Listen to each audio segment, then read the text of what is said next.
Hello, friends, and welcome to your very first Ipswich Town Kings of Anglia podcast of 2023. It's good to be back with you. I am Mark Heath. With me, the two best Kings, Andy Warren and Roscoe, the prospect, Ross Halls, today. Friends, first of all, I have to start this first show 2023 with an apology for not doing a show last week over the Twixmas period. We had originally intended to do one, of course, being as games come thick and fast. But unfortunately, Christmas, time off, games, it just meant there were never enough of us together to be able to record a show. So that was our bad. But hopefully, friends, you didn't miss us too much. There was a Christmas special to get stuck into. There was a Tractor Girls talk as well. And now, friends, we're going to review, we're going to look back on Christmas. We're also going to look forward to January, the worst month of the year, both from an actual point of view and a football transfer window point of view. I bloody hate the January transfer window. But before we get into all of that, let's introduce the boys. Andy Warren, January, Christmas. How the bloody hell are you? January, Christmas. I'm all right. Solid and unspectacular. January's shite though, isn't it? January's shit. It's not that bad. It's dreadful. It's cold. No one's got any money. It's miserable. Christmas is over. You can't. I've got loads of money. You can't eat sausage rolls for breakfast. You can't crack open a sherry at 11 a.m. It's just not acceptable anymore, which I miss. Yeah, and the transfer window January I also hate. Cheer up, mate. it's gonna be all right. Don't worry. We'll get through it together. Nice. I like that. I needed that. Rossi, how do you feel about January?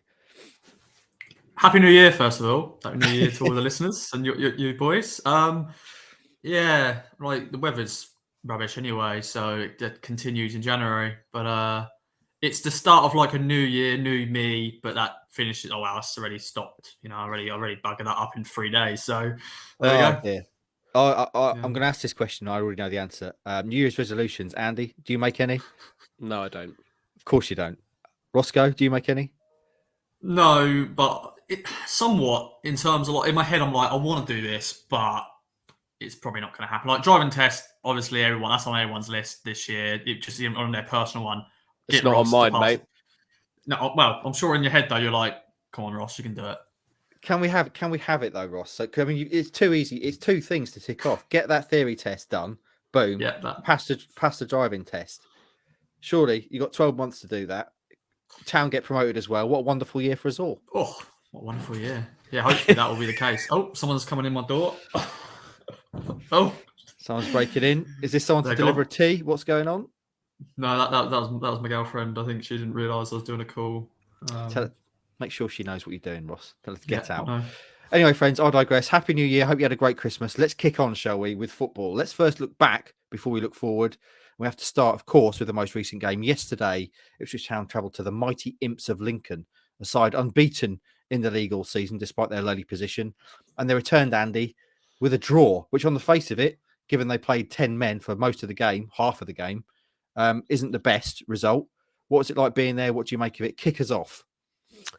Yeah, just disappointing, isn't it? It's a missed opportunity. An hour of football if you add in both sets of stoppage time at the end of the first half and then 9 minutes at the end of the second. An hour of football against 10 men.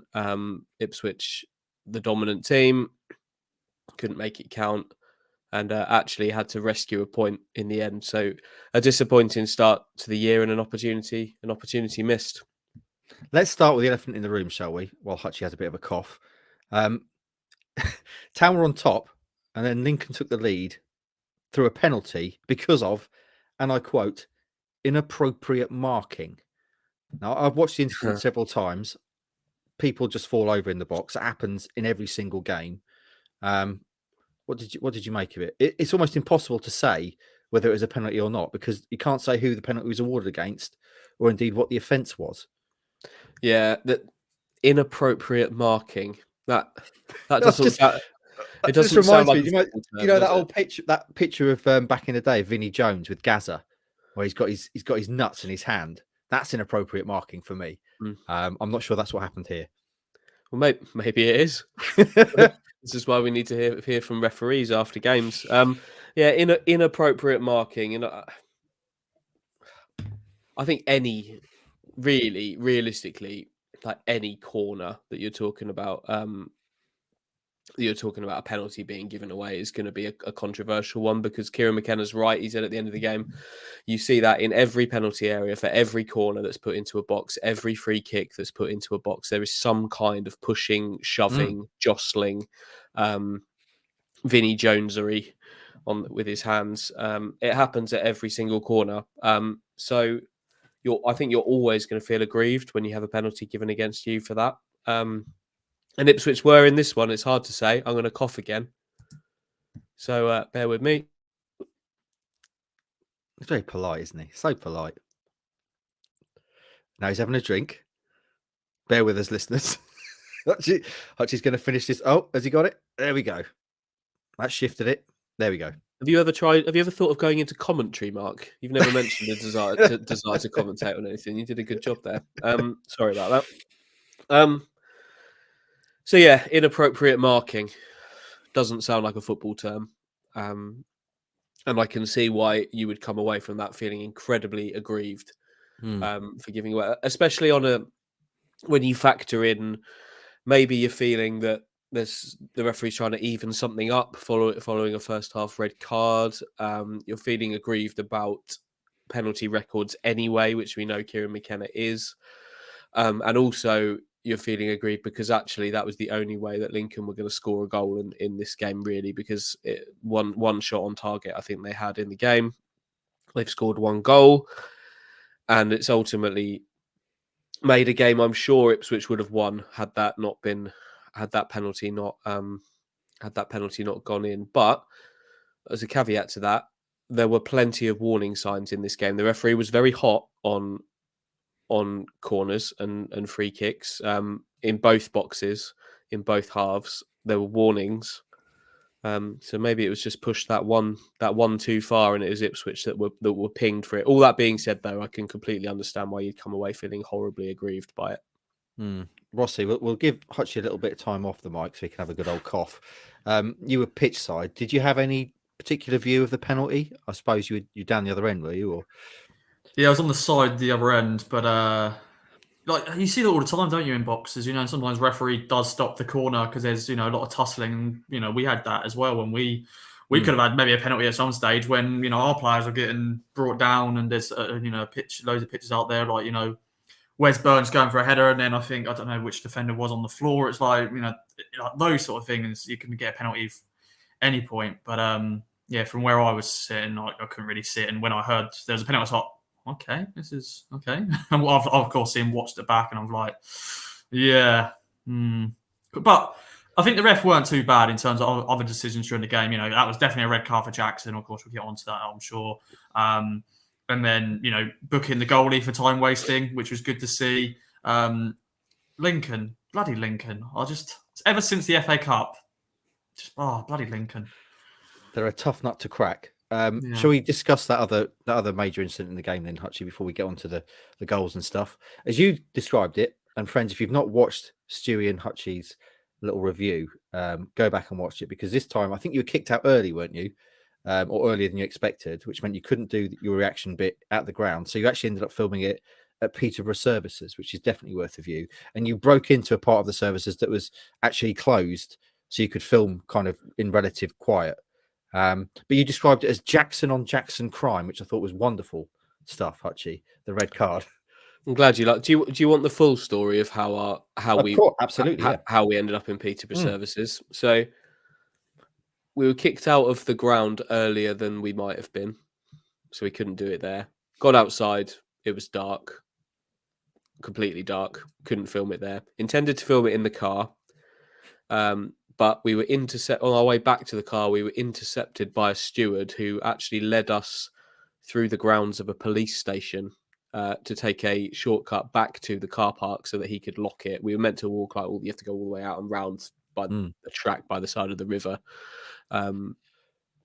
We were led through the police station. Then we'd intended to film it in the car. Couldn't do that because otherwise we'd be locked in a primary school, which is not where I wanted to be overnight with Stuart Watson. Would remind me of that Sopranos episode where they're out in the forest and they're just eating ketchup. That's the great digression. That is the single greatest TV episode of all time, Pine Barrens. Oh yeah, absolutely unbelievable TV. and that is the single best thing that's ever been committed to film in a dramatic TV series there's ever been. Anyway, Hutchie, sorry. They eat ketchup in that. We would have been eating my daughter's half-drunk fruit shoot. We'd have been able to share that, and a box of pepper, and a box of a Peppa Pig branded box of raisins. Because we drove my car to Lincoln because we got to work on I got to work at 9 o'clock in the morning, and the pool car battery was flat, so no Honda Jazz. And then we ended up driving to Peterborough Services. This is a ridiculously long story to discuss how we ended up filming a video in the upstairs mezzanine level of Peterborough Services in front of a Christmas tree. But yeah, what was your original question? Sorry, I love the way that you just. I've I mean, drifted, these faces, and I'm pointing at my face, but what I should be doing is pointing at your face and Stewie's. Access all areas with those faces, isn't it? So you just go where you want. Closed. Nah, we're going to go in and record this. But there's a very long way of getting to the red card incident, Hutchie. Jackson. Oh, of course, obviously the obvious route. Yeah, yeah. Jackson on Jackson crime. Yeah. Ipswich's tactic for much of this game, when they play Caden Jackson up front, what they want to do is play him in behind. Of course, they do. That's his strength. Those are his attributes. Sam Morsey in particular, and Marcus Harness as well. To be fair, every time they got the ball, trying to pop it through to him. Morsey on this occasion, a little pop through that takes a flick deflection on the way through, and that puts it really in Jackson's favour because it puts it the other side of the defender and means the defender's the wrong side. Caden's quicker, obviously. Gets the ball and he's dragged down. Was he the last man? You could argue not. There's a covering defender there, which is I think why Mark Kennedy and Lincoln will be disappointed. They are disappointed with that, but it's not all about a last man. It's about whether it's denied a clear goal scoring opportunity, and for me, it did. There was a chance for Caden Jackson to have a clear shot on the Lincoln goal. From the edge of the penalty area or a couple of feet inside if he'd managed to take a good touch. So for me, I'm okay with that. I think that was the right decision. But it gave Ipswich such a platform to go on and win this game from, because what Ipswich are so good at doing against 11 men, and what kind of Kieran McKenna's systems and schemes have been so proficient at doing over the last year is making it look like Ipswich have the extra man in certain situations, and that's against 11 men. They actually did have the extra man in this, and the real disappointment for me is that for much of the hour that came after, it didn't feel like that. It didn't feel like Town were playing against 10 men. We know the dynamic changes in football when teams are down to 10 men. It makes them pack in even more than they originally were. It changes what Lincoln are doing, and the work rate. We know the work rate goes up from the remaining 9 outfield players. But even with all of that, I would have hoped that a really good football team, because Kieran McKenna's Ipswich team are a really, really good team, and I'd have hoped that they would have exploited that more than they were able to. Sadly. What did you make of it watching on, Rossi? Would you agree with that? I think, in terms of Town not being able to create like they normally would?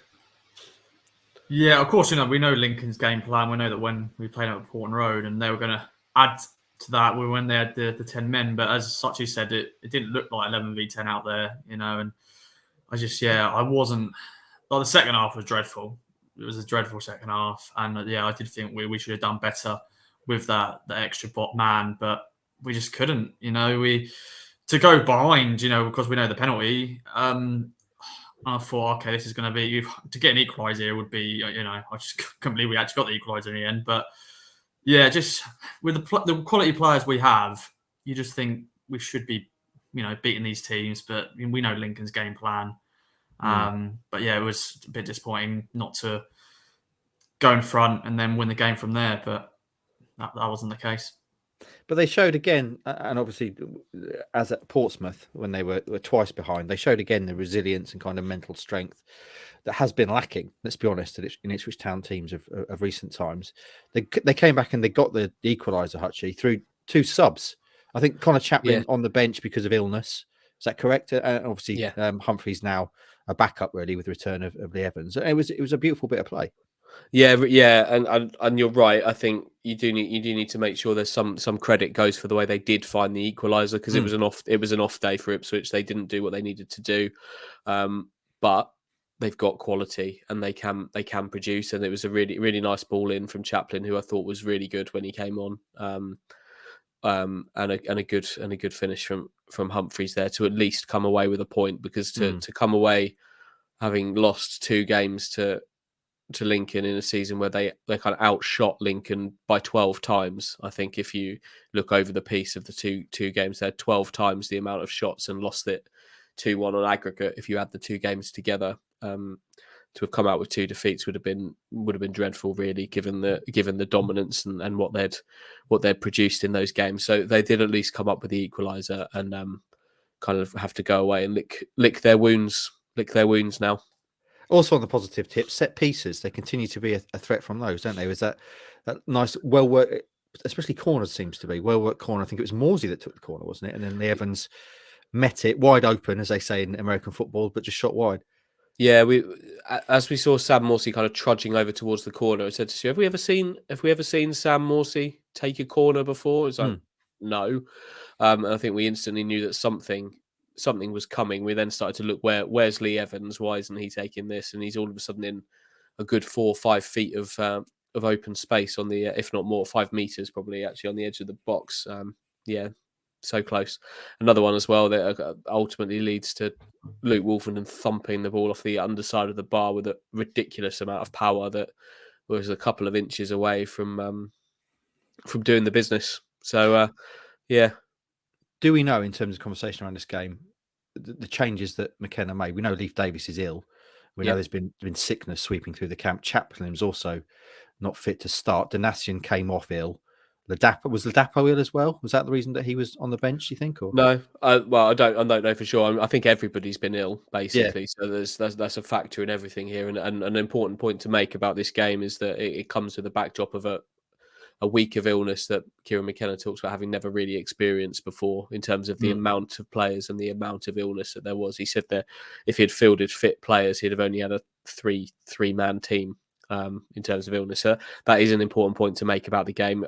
Freddie Ladapo, I don't think wasn't highlighted after the game as being an especially ill member of the squad, but we've been used to that striker changing on a regular basis anyway. That run that Ladapo's had in the starting 11 of late is the longest that I think it was only 3 successive starts, possibly 4. I'll have to check that. I'm not going to do that now, but it was a run of starts that he'd not had before.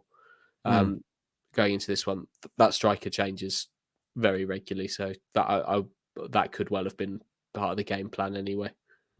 Just by way of rounding off this chat then, Rossi, your boy Greg Lee came in at left back for Leif Davis. There were a couple of other changes, obviously Jackson we talked about. What did you make of the performance of players? Did anyone stand out for you as either good or bad in this game? I think most players were pretty average, to be honest. I think I haven't read Andy's match rating. Sorry, Andy. I'm sorry. I'll make sure to read them later. But I'm sure you're probably giving most of them 6s, maybe 7s, maybe possibly 5s, maybe. I think off the top of my head, what do you give them? If you've not read them, why don't you chuck some around? There's no monopoly here on ratings for me. Let's just give them all 6s. Yeah, let's just because they're all average, weren't they? No one really stood out for me, to be honest. I think all 6s. I think I was pretty close to what you actually did, wasn't it, Hutch? Off the top of my head, I remember you gave Chaplin and Humphreys 7s. Clearly, they were off the bench, but I think everyone else got 6, didn't they? There were quite a few 5s. Peek behind the curtain. You get the first run of the ratings, Mark, because we need them for the deadline. The ones that go online sometimes a little bit different.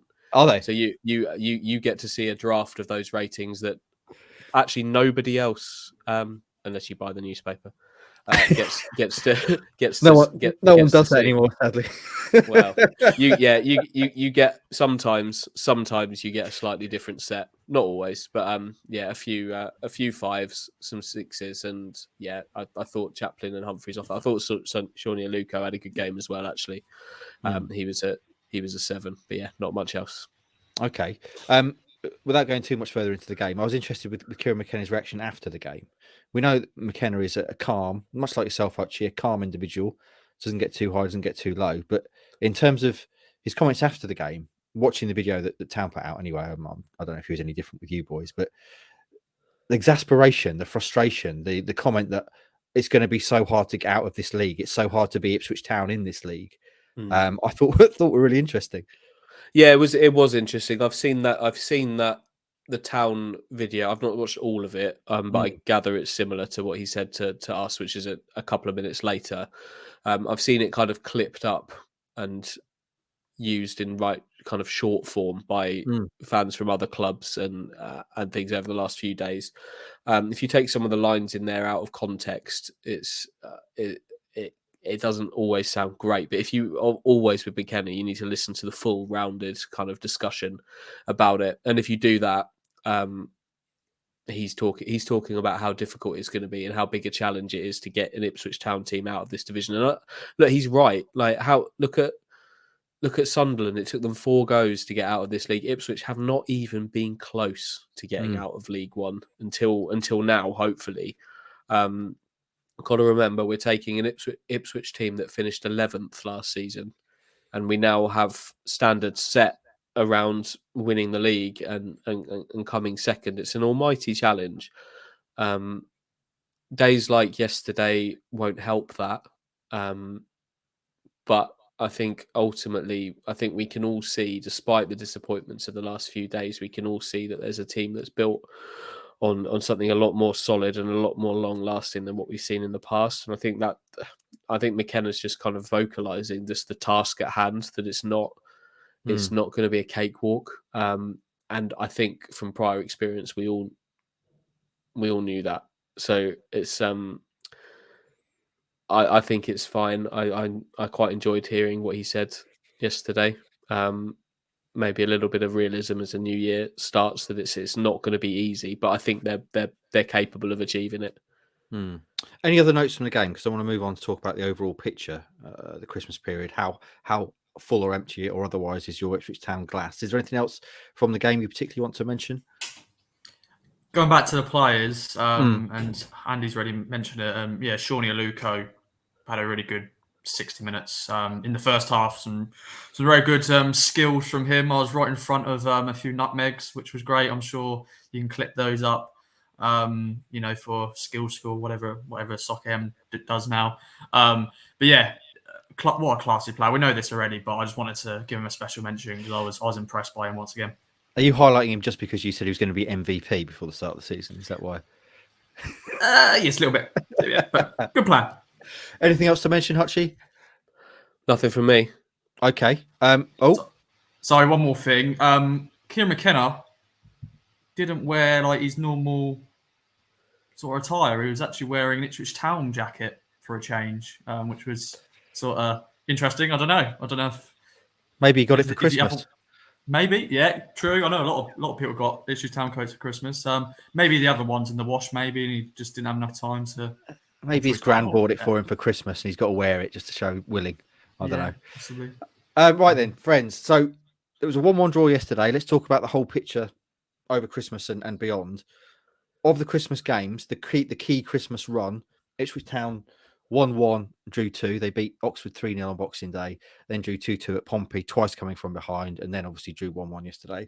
So 5 points from 9. They're out of the top 2 for the first time in bloody ages. And it very much looks like a 3-2 race, doesn't it, for the top 2 as it stands. And in terms of kind of form, they've taken 14 points from the last 27, which isn't great. And I think in the form table, in the last 10 games, they're 6th in the table. So, Hutchie, how full or empty is your Ipswich Town glass? I know you said there that you're still feeling good about things, but they could be better also. Yeah, they could be better. I think I'd sum up the Christmas period the same way that I'd sum up the Lincoln game as being a missed opportunity, really. Given the Lincoln game, obviously we've discussed at length. Portsmouth feels increasingly like a missed opportunity. Similar vibe, really, in that you have to give them credit for coming from behind twice to take a point at a difficult venue to play at, but against a team that's desperately searching for a win. They still haven't found it. They now have no manager. with Danny Cowley being fired. So an increasingly missed opportunity. Oh, Hutchie's coughing again. There we go. Old sick note over here. So yeah, missed opportunities, but it's okay. You're gonna have to talk to someone else for a second. Okay. Yeah. Rossi, I mentioned there that they're outside of the top 2 for the first time in a while. I think we can safely say that barring a complete and utter collapse, the likes of which we've not seen for a while, Town are going to be in the top 6 this season, can't we? Can we say that? No, I'll change my mind. Boys. I'm sorry to say. Yeah, they bottle it. Yeah, no top 6. Another season in League One. No, it's no panic. There's always a blip in a season, into it. And if you think about it, in the last, how many games is it? We haven't lost many, have we? We're just the Wickham game, but of course we've drawn a few. There's been maybe some performances that maybe have been below par to what we're been used to. But I'm not panicking. Third, okay. My only one problem is we're not maybe making a statement against the side. Oxford, yeah, okay, we did beat them 3-0, but like Sheffield Wednesday beat Cambridge 5-0, Plymouth have been winning and stuff like that. But yeah, I know there's a few people in the WhatsApp group on KOA, and some people are getting a bit worried already. But I'm going, no, calm down. We're okay.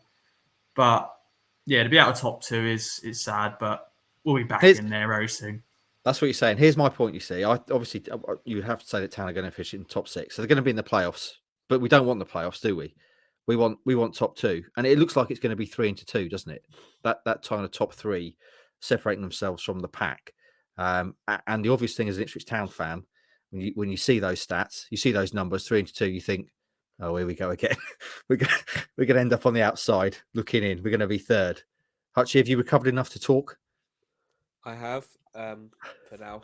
I'm hoping a little bit of chocolate orange is going to see me. See me through this next segment. Hey, segment! I see what you've done there. See what I've done? You like that? Yeah. I think it's easy to reach for negatives, and I think it. It's natural after the last 2 games to be feeling more negative about the team than you were after the Boxing Day game, which was great. The way they came on strong in that one and put that one away was really, really, really good. That's what we wanted to see. But you consider a lot of things through these games. It's 2 draws where they've come from behind, away from home. Yes, there are circumstances around both where you'd want them to have won the game. Yeah. But when you factor in the fact that the whole squad has been hit by illness for over a week, and they've still dug deep to take these points. I think all 3 of Sheffield Wednesday, Plymouth and Ipswich, I want to say, have all gone to Lincoln and all drawn 1-1 this season. They're really good at home. Like you said right at the start of the podcast, they're unbeaten at home. And that includes playing all of these teams. And Ipswich have just followed suit there in taking a point. Ipswich have still got both Sheffield Wednesday and Plymouth to play at home. It's obvious. It's natural to feel a bit of a wobble. And what I think it's really done is highlighted a need to strengthen and give this squad, in the words of Paul Lambert, a little bit of help in the January window, which is what they're going to be able to do and what they're going to be striving to do. So, all things considered, it's a bit of a wobble, but I don't know. There's just something about this team that I've got, and the way it's coached, the way it's managed, the way it's led from the top, that there's something inbuilt that I just feel confident that there's going to be no stone unturned to get it right. There'll be better days ahead. And I think if you just factor in, I think the illness side of things is a bigger factor here than we've really considered, and were allowed to and given sort of reason to consider. But there's no excuses at Ipswich Town. They're not the kind of team. Kieran McKenna's not the kind of manager that just makes excuses. But that illness sounds like it's been a considerable blow for players to have to come off at half time because they're sick. Isn't great, and just they've got through it. They've got through it, and I think ultimately that's okay. It's nice, can I just say, Hutchie, that as a thoroughly kind of involved journalist, and your approach, you've infected yourself with the same illness, just to kind of research how it affects you, and you can then give a voice from a point of experience. Well, this is it, Mark. Have I given you my best in this podcast? No, I haven't. Am I still here? Yeah. Exactly. If it was a football game, would you have had to come off at half time? I headed to the sidelines a couple of times for a drink and a bit of chocolate orange, like all good footballers do. Absolutely, bit of sugar. Half-time chocolate orange, but I'm still going, and I hope I might have conceded on occasion, but I hope I've got enough to come from behind and take something from this podcast, and that's what I'm looking to do now.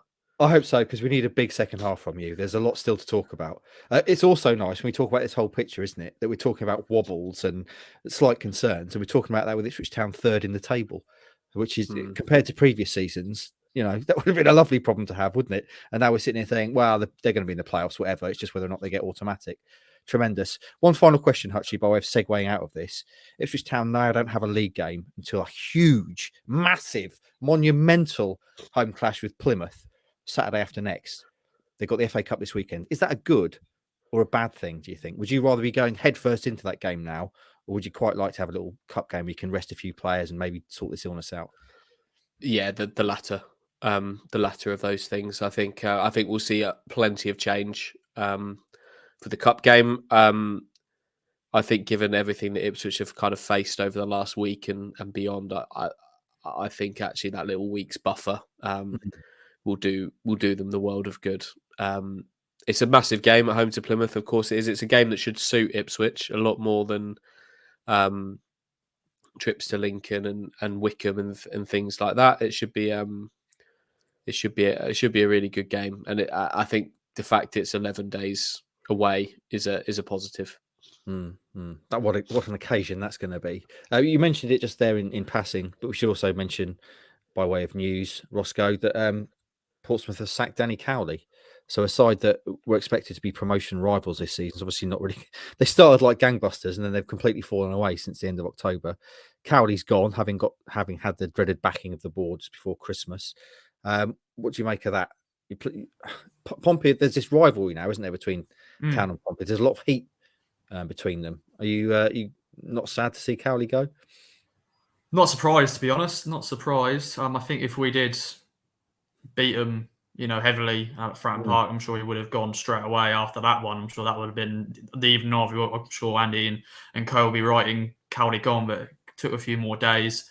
But not surprised, with the position they're in, and they've made a few signings, didn't they? I know we were Checkbook FC, they were calling us, but they made signings like Corey Bishop, Dane Scarlett, and the like. But not surprised, and it won't be the first. I'm sure there'll be other sackings, I'm sure, along the way. But yeah, see that Danny and Co. Is it Nick? Is he his brother, Nick Cowley? So yeah, I'm sure a lot of Town fans are not sad to see that go. I'm sure they're very happy when they saw that.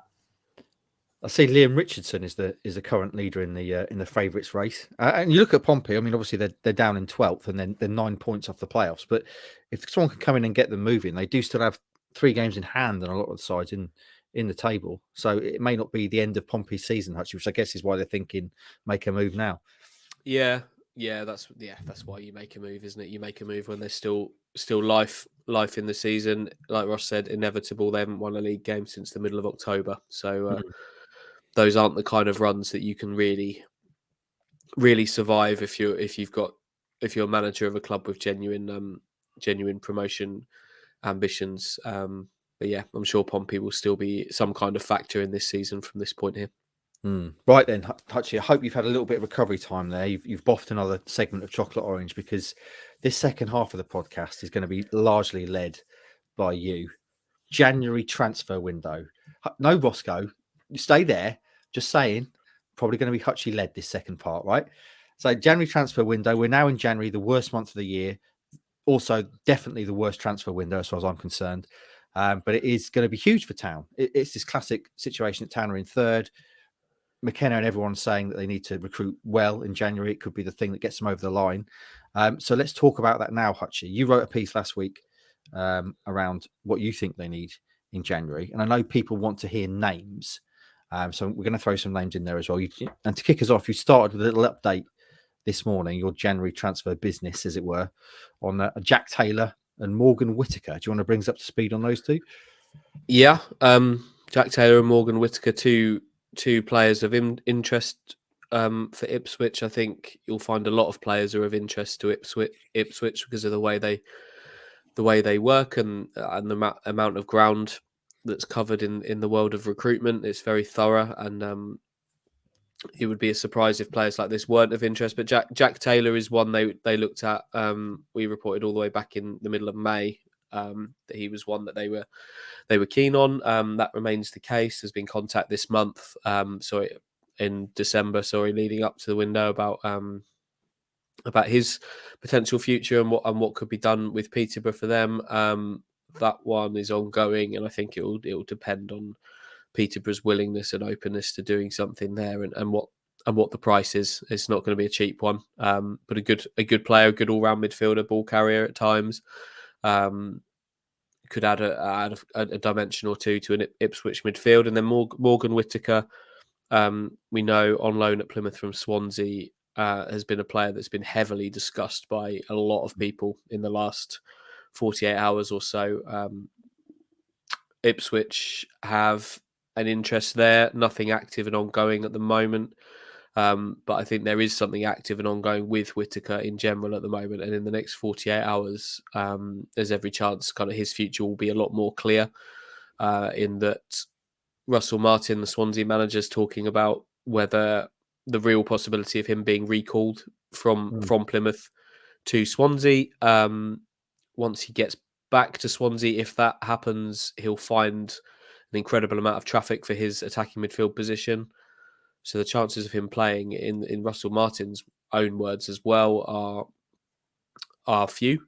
Martin talks about the Swansea ownership having their own thoughts, their own opinions on what might happen next with him, and that's sort of veiled comments pointing towards a potential sale or move somewhere else. Ipswich interest in that for sure if that scenario happened, but they're by far the only ones led to believe there's plenty of Championship interest in him, full time, and even interest from the Premier League, the lower end of the Premier League, in Morgan Whittaker. So all in all, it kind of adds up to something that's incredibly unlikely for Ipswich.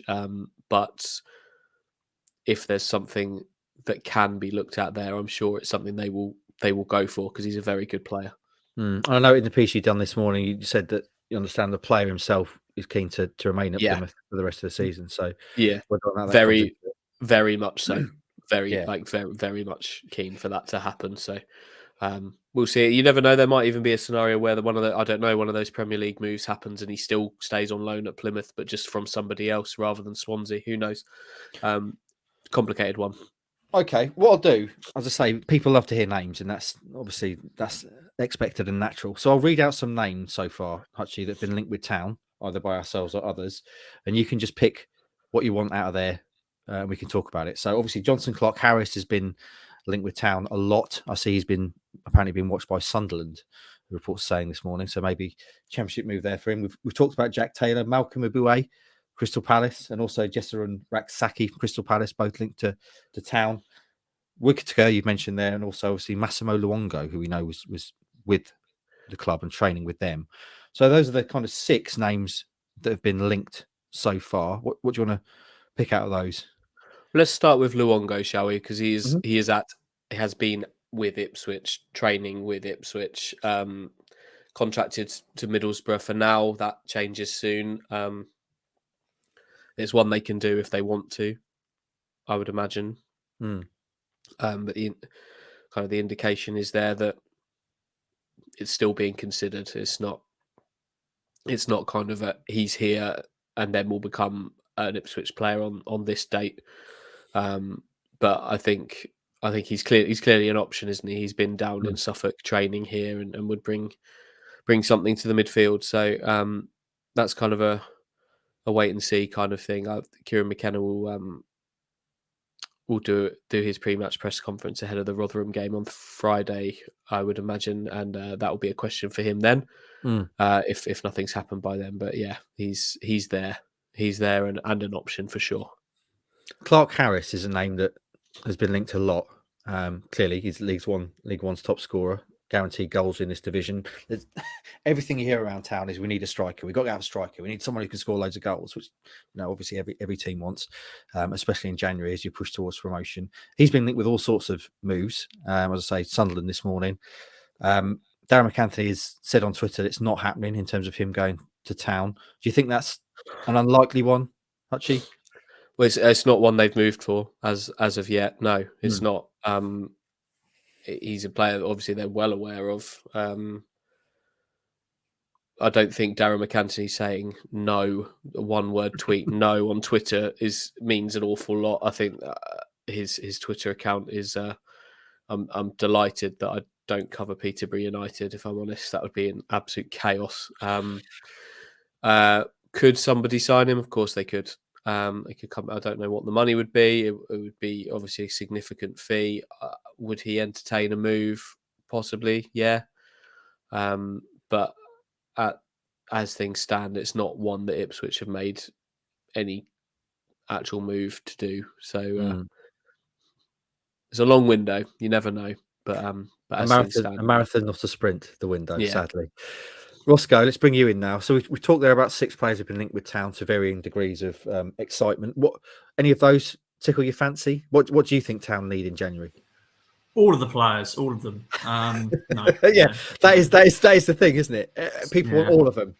Town could sign 6 players, and people would want 9 players in January. It's the way it works, isn't it? Yeah. Once it needs to be the right players. I don't want players for the sake of players because that can happen. It did happen on a Paul Cook, of course, summer transfer window. But we know, that can we do the Marcus Stewart style signing, from 2000s, and we don't want to do the 2015 transfer window, on the Marcus Evans signing only Freddie Sears and a few loan players. They need to be the right players. I like Morgan Wicketer. Obviously, I like him because he's played against us, played well against us, played well for Plymouth this year. But, yeah, don't think that's going to happen, but you never know. But I think, there's a few positions we need to improve on. Of course, the striker debate is an interesting one. I think we do need another striker just to add to what we've already got. And then, maybe another centre mid. And then some people may be talking about defence. We've not been, been conceding goals recently, but I'm still happy with our defence. But it is an interesting one at January. We know this. We hate this window. Deals. I'm sure other clubs are going to be like, yeah, we want millions, but I'm sure we can trust Mark Ashton and co. I'm sure they've been working hard, but yeah, we shall wait and see. Actually, I said you've already written something around January. Do you want to just reprise for people who've not read it? And if you haven't, why not? And I think anyone would think it'd been Christmas or so for the last week. Do you want to reprise what you think town need in terms of realistically what they might bring in this window? It's a hard one, isn't it, January, to bring in quality for a start, or at least good value quality. Yeah, it's a very difficult window, and I think there's always an appreciation that teams in Ipswich's position need to do something significant in January, but they would always rather not have to. But Ipswich will do something in this window. I think they need 4 things. I think we've been talking about whether they need a striker for months, and consistently, yes, they do. Not necessarily a knock on Freddie Ladapo, but they need a striker for sure.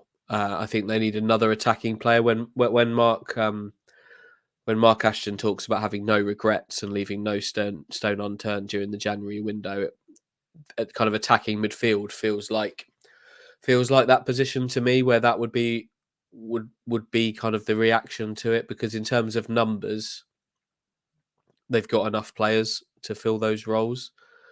Is that a slight danger of bloating things in there? Maybe. But if you're going to have no regrets and leave no stone unturned, I'd be looking at something in the attacking midfield position. What has become very clear, I think, over the last few days, and yesterday was another example of this, is that Connor Chaplin, obviously yesterday was ill. Connor Chaplin needs to be starting for Ipswich. with the current configuration, he's vital for me. He needs to be starting every game to give Ipswich real threat. A central midfielder, I think they need. Dominic Ball not being around is a big one. Cameron Humphreys has done incredibly well, but they're asking an awful lot of him. I don't think it was ideal at all that he was playing 7 consecutive starts in there with Sam Morsey. Only one injury away from having to do that again. And I don't think that's fair or right for Cameron's development. An incredibly gifted young player who will have a big future, I'm sure, but I'm not sure he was envisaged being this heavily relied upon. So another midfielder in there, that could be Luongo, could be Taylor, could be somebody else. And then the fourth position I put in there was a right back, a defender, right-sided defender. A lot's asked of Janoy Danassian, and when he's not there, Ipswich really missed something on that right side. Kane Vincent-Young's the deputy, but I think when Danassian's not around, something's missing. Some solidity is missing. So a right-sided, sort of a right back, right wing back kind of player would be what I'd be looking for. And do you think it's essential, Andy, that Town make a splash and a big signing, as it were, in this window? That's obviously what fans want. That's always what fans want. Well, we've got so and someone like a Johnson Clark Harris, I suppose, would be a big signing, or certainly Whittaker. But do you think it's important they do that, or is it? No, they need to make an impact. The players need to make it, but you don't have to be the big bucks, mega money signing to make an impact. Look at some of the players that they've brought in under Mark Ashton. Like Lee Evans was a free transfer, made a big impact. Wes Burns was what, £150,000, something like that, from Fleetwood Town. Massive impact in his first season. Significant fees and significant wages obviously have gone on people like Chaplin, Morsey, Walton, but none of them felt like kind of flash show signings, and they've kind of built into a team that's biggest strength is being not a team with a star in it. It's a team that's got some very good parts, but combines to be greater than the sum of their parts. And I think they need players that are going to fit into that and elevate that in the way that the team's been built. Because if you suddenly go flash, you can change the dynamic of a team. Now, that's not to say that you know that piece, it might be Johnson Clark Harris. I don't know. He's League One's top scorer. You'd have to pay for him.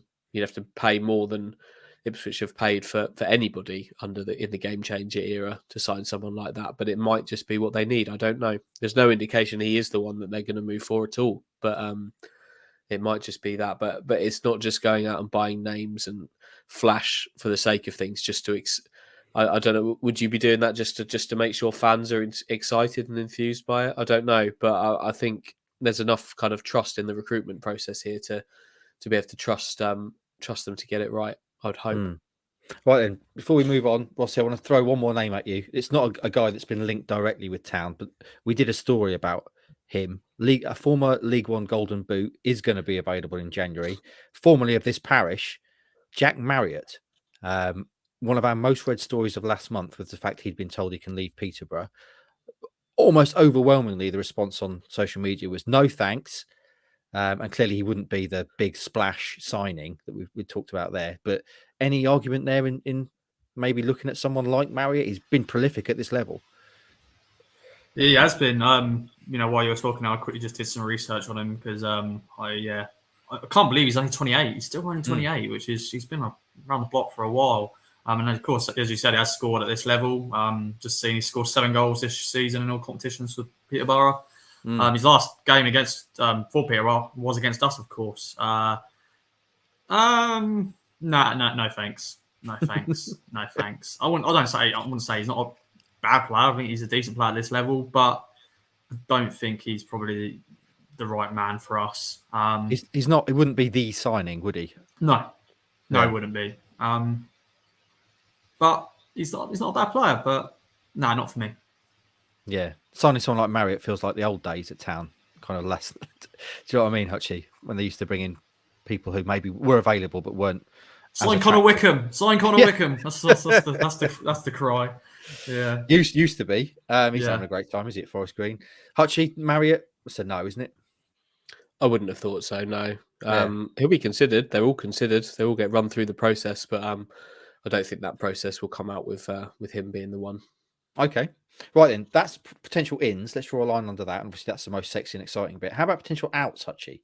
Because in terms of bringing players in, they may have to get people out and deregister people as well. So people like Dominic Ball and Panucci Kamara potentially may not play for the rest of the season. Are you expecting any exits? Matt Penny, for example, is up on loan, isn't he? He's due to come back in January. Is he the sort of person you could see moving on, for example? Yeah, I think I'd be surprised if there wasn't a desire from both Motherwell and Matt Penny to make that permanent. He's done very well up there by all accounts. Doesn't with Leif Davis and Greg Lee here. There's no need or vacancy for that. So yeah, I'd imagine something will be done there, and unless something is, it won't be done quickly, because if Ipswich get to the end of the window and Leif Davis or Greg Lee suddenly suffer injuries, then you're not going to want to have already kind of cut off your replacement. But yeah, I think Matt Penny's probably reached the end of his Ipswich career, whether it's now or at the end of the season when his contract's up. Any other potential exits you reckon? We're going to see any of the big boys come with a checkbook for Town stars? It's not going to happen, is it? Say it ain't so. I don't think so. I don't. I think the core of this team have got such a desire to get promoted. I don't think there's anybody out there courting a big move. There's some really good players in that Ipswich team, but like I was just saying, it's a team that's it's not got superstars in it. It's not got star. It's a team of very good players with good attitudes who work together to be better than the sum of their pretty impressive parts. So I don't know if anybody's done. It seems really silly to say about a really good team that's third in League One and have had some brilliant performances this season. It seems really silly to say this, but I don't know if there's anybody that's done enough to sort of be screaming at the Championship, saying come and get me right now and pay the money that it would take for Ipswich to say yes, because Ipswich are in a great position now. They don't have to roll over and take the money. So it's I'd be very surprised if anybody kind of from the core of McKenna's squad is allowed to move on. That's a really interesting point, actually, Hutchin. It's a good one. Roscoe, when you do your Meet the Oppositions and you speak to fans of opposing teams and journalists and stuff, are there particular Town players they talk about, like as kind of big? Because you're aware in League One of people like Johnson Clark Harris and Morgan Whittaker, you know, the stars, as it were, of other teams. Are there any, do you think, that fans outside Ipswich Town are like, oh, so-and-so at Town, he's absolute flames? Yeah, Connor Chaplin gets mentioned a lot. Yeah. And of course, Sam Morsey, those sort of likes who have played at this level, have played higher, of course. But not all the time, though, if you know what I mean. It's like they are sometimes asked, oh, who should we look out for? So it's not like they're not, okay, we're second, third in the league. But as Andy said, and it is right, we've not got superstars. We've got some good players, some good quality players. I know Wes Burns, but he doesn't get talked about that often, really, by opposition fans and journalists. They know he did it right last year, but he's not always a big talking point. Sometimes the managers get talked about most, don't they? You know, sometimes they're talking about Kieran McKenna, and we're talking about Danny Cowley and co, because you know they're the men leading these sides. But we have got good players. But yeah, I think Connor Chaplin's the main one most of the time. Okay, right then, friends. That brings us to the end of this podcast. Anything else to mention, boys? What was the best bit about your Christmas, Hutchie? I don't know if there's anybody in the country that got as many hours out of Christmas Day as me. Oh man, what time were you up? I did the 3 a.m. till 11 p.m. shift. You got up at 3 a.m. Yeah. Was J Unit, was she up before that, or was that the first time she got up and then you just kind of accepted it? Did you try and get back to sleep, or? It's very hard to get them back to sleep when you've made them mistake of putting her to bed, saying the next time you wake up, it'll be Christmas. And she's like 4.5, and she's of an age where she reminded me, but you said the next time I wake up, it will be Christmas. Is it ever acceptable just to give her like a couple of teaspoons of Calpol and sedate her a little bit? I mean, she doesn't like Calpol. I love Calpol. I think it's really nice. I'm into it, but she's not into being medicated to sleep. So fair enough. Tend not to. People would say it's irresponsible doing stuff like that. Anyway, Rossi, if you had a kid, you'd definitely sedate it, wouldn't you? What was the highlight of your Christmas? Seeing family and lame. Just like all the food and all that, and just chilling. Of course, working as well. We did a bit of work, didn't we? We went to Portsmouth. You've been all over, boy. Do you know what I discovered over Christmas? We signed up to Apple TV, and I've been watching Ted Lasso, which is entertaining. Are you familiar with Ted Lasso? You've watched it? I watched a bit of it, but I got tired of it quite quickly. I think I watched series 1, and then not for me. I would describe it as gentle, and I think there are the things about it that jar in that there's a lot of very unrealistic things in terms of the football angle. But the thing that annoys me most is the way they keep referring to draws as ties. Obviously, because Americans don't understand what a draw is, they have to say tie. But no one would ever say tie to reference a draw in this country, would they? A tie is a game in this country, isn't it? FA Cup tie, whatever. But I quite enjoy it.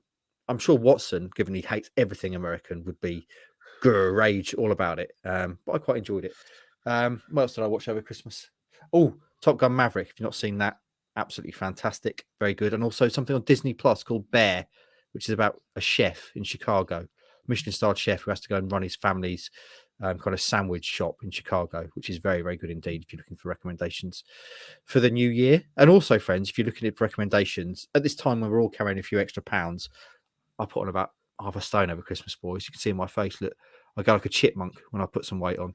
If you want to lose some weight and shave that body hair, obviously use the code KOA at manscaped.com. It can make a big difference. You see fighters, there was a case just before Christmas, actually, a fighter needed to make weight, shaved all of his body hair and his head and made the weight. So there you go. If you're looking to drop a few pounds easily, get onto Manscaped, yourself a body hair trimmer, or if you're really struggling, a nasal trimmer, the Weed Whacker. Get that hair done. Use that code KOA at manscaped.com for 20% off and free delivery. Anything else to mention, boys? I'm rambling now. Nothing. No other business from me. Excellent. You sure, Roscoe? You haven't got anything else to mention? No other business. When's your first theory test of the year? I'm not telling you because it'll jinx it. It'll jinx it. Everyone keeps asking that, and if I tell them and then I fail it, it's like I've got to tell them, I failed. So hopefully next time, I maybe speak to you or we do a podcast. Maybe you never know. No, that's not. Oh, bollocks!